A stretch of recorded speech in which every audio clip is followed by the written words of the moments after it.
Hey y'all, it's Tammy and Chris with Collard Valley Cooks, and we're going to make you some Swiss steak. Boy, I remember Mama making Swiss steak, and it was always so tender and juicy, and most of the time she did slide hers in the oven.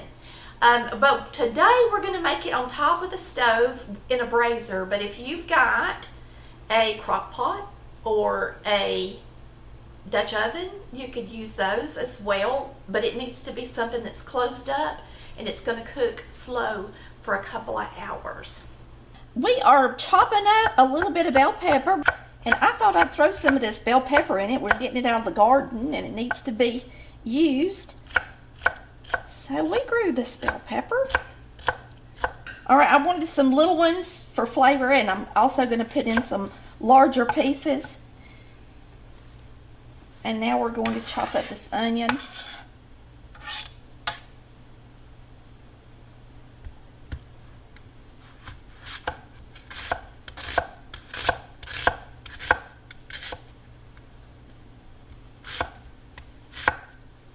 All right, we got some nice pretty round steak. These are nice and about close to a 1/2 inch thick. So what you're going to do is place a couple of steaks out on your board, and you're going to do them all this way.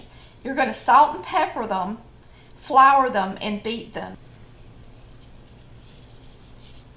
So I'm salting, and then I'm going to pepper. Okay, for the beef, Chris has already beat 2 of them, so the counter's kind of messy because it's a lot of work on my arm, so I was just going to do one for you guys. So you're going to take your steak and put it on your cutting board, and we're going to salt and pepper it good, and then after I salt and pepper it, I'm going to trim the fat off the edges. If you don't, it's really hard for the beef to actually get tenderized because it wants to hold its shape around where the fat is. So I'm going to go ahead and salt and pepper this side.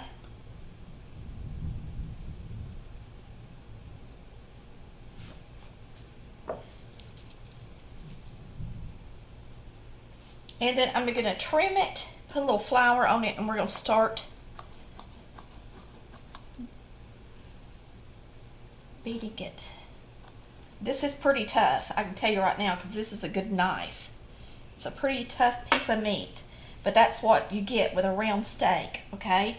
And you're going to just lightly dredge it with flour, or just, you can either lightly dredge it or just let it lay in some flour lightly. Then you're going to beat it with the mallet. Okay, this is our mallet, and I'm just going to beat the hound out of it, and I'm not going to show you the whole process because it takes a few minutes, so you can just watch for a minute.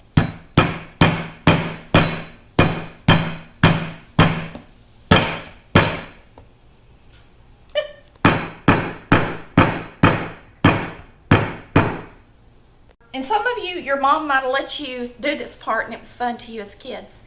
But remember that when you do this, you really should have your meat at room temperature so that when you start beating it with the mallet, it doesn't take all day to get it tenderized.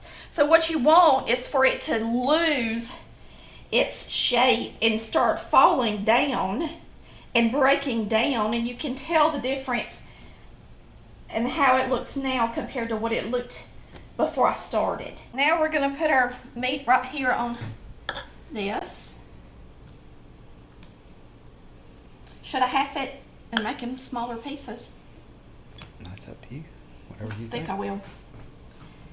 And I'm going to cut these in half, y'all. Now, if you're in an area where you can get tenderized steak at the store, at your butcher or in the store that you shop at, then especially if you're, have a hard time or you've got an arm like I do that has lymphedema or something like that, you are way better off getting a tenderized, steak. Cube steak is what we call it here. If you can't, then this is the old-fashioned way of doing it. And some people can't get cube steak, so I thought we'd do it this way today. Because this is original like everybody used to have to do it, even here where we live in the United States. Right now we're just putting a good bit of flour on it so that when we brown it in the skillet, it'll have some flour on it. And then later that will make a nice rendered gravy.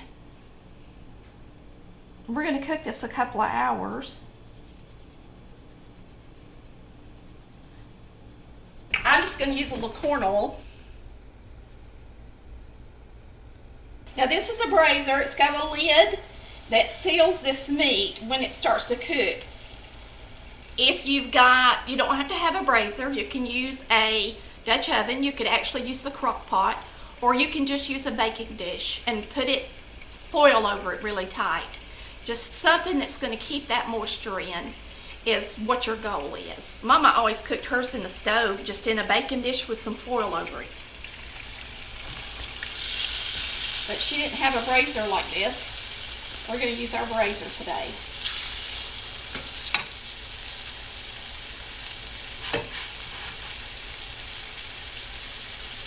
So you're just going to want to brown this really good.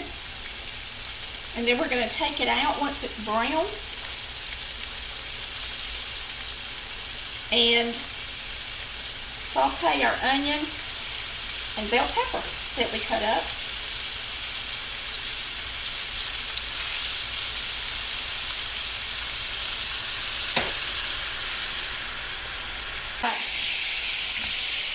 These are the ingredients we're going to be using. I got some beef stock. I've got some roasted garlic powder, some onion powder, paprika, Worcestershire sauce, Worcestershire is what I call it, and some diced tomatoes. And I'm using a couple of cups of the stock, and then I'm also going to use my favorite steak seasoning. You can use any you want, but mine is Weber Steak and Chalk. We're going to flip this over and let it continue to brown on both sides.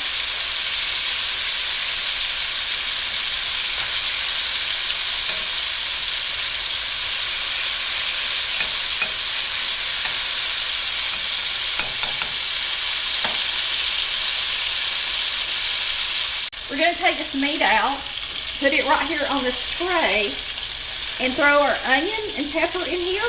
Now I'm going to slice up some garlic, but I don't want it to go in here with my onion and pepper.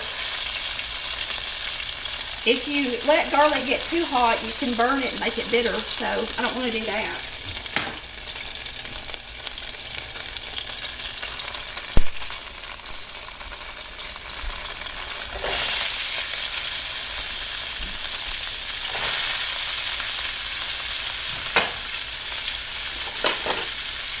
So now we're just going to let these start cooking some.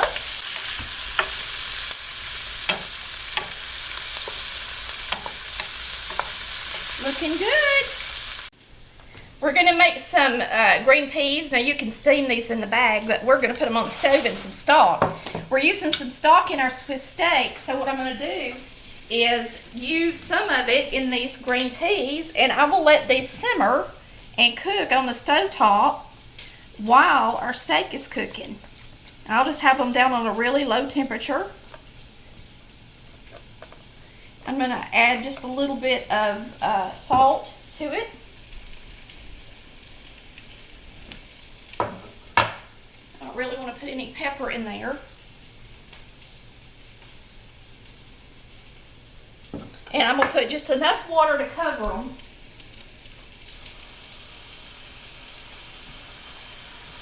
So it was mostly stock. And I'm going to put it back here on the stack eye and let it start simmering for supper tonight. It'll be good. I'm going to bring it to a boil and then I'll turn it all the way down and simmer it.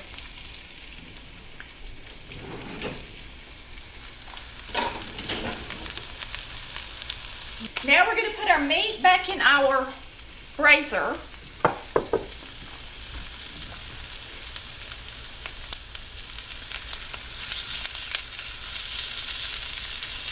I'm kind of scooting the veggies over so that I get the meat on the actual bottom of the pot.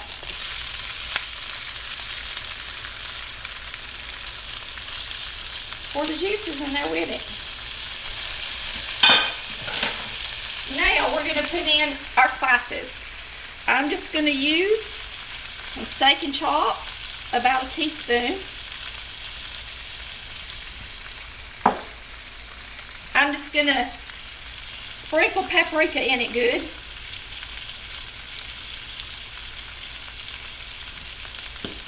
Onion powder, I'm going to do the same thing. I know we've got onions in here, but I just love to cook with onion powder, garlic powder, Worcestershire,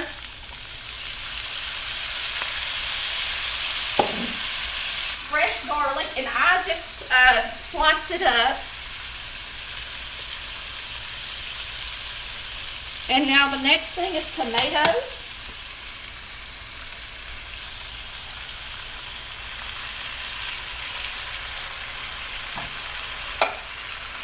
And some wonderful beef stock. And I'm going to add this right in the middle where my meat is not. And let it just run all the way under and over to the sides.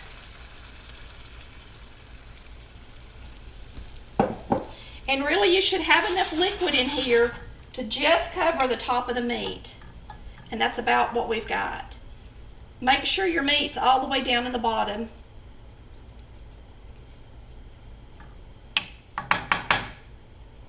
And then in an hour, I'm going to flip it. So I'm going to cook it for an hour on low. Then I'm going to flip all the meat, make sure it's down in the bottom again, and cook it for another hour. I've got just a little bit of beef stock left after putting it in my peas. So why not just throw it in this steak? And that way I know it's good and covered then. I mean, there's just barely any in there, probably about a 1/4 cup or so. So you're going to want to get a good bit of liquid in there. I don't know what kind of pan you're going to have and how deep it is, but it's just according to what you're using. You could have it in the baking dish if there's just a couple of you. I mean, you can make a little Swiss steak in a small square baking dish and put some foil over it.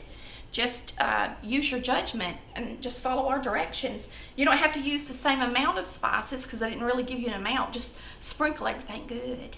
And we will see you when it's time to eat with some good creamed potatoes, peas, and Swiss steak. Now this is one meal that makes you hungry because it cooks for so long and the house smells up and you just get so hungry for it. So by the time it gets ready, you're going to be hungry for it. And I've tasted it and it's delicious. So what we're going to do is put us some potatoes on our plate.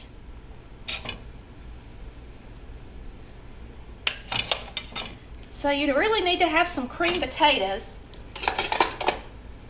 And another thing that's really pretty is peas with this. And boy, they're good too. After cooking in that broth that we put them in. Now we're going to get us a piece of steak. See which one I want to get to go on my plate. Eeny, miny, mo. This one's a pretty shape. I'll get it. And then some people like to put the gravy, of course, on their potatoes, and you can. So I'm going to dip just a little bit of gravy out on my potatoes.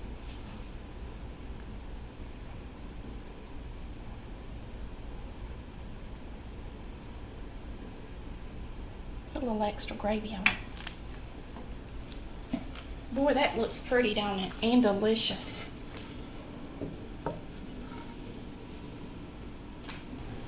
All right, it should be really fork tender, so we shouldn't need a knife. We're going to see how it turned out.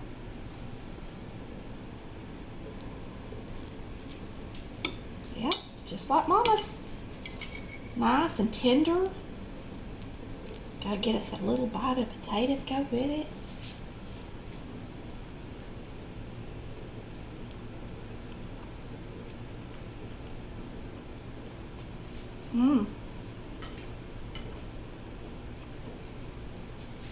You know what? You really should buy the meat and pound it because it has a different texture than cube steak. It's more like steak. It is so good, y'all. Woo, this is a good supper. I hope you've enjoyed watching Collard Valley Cooks. Yummy. Where we cook like Mama did. Bye, y'all. Love ya.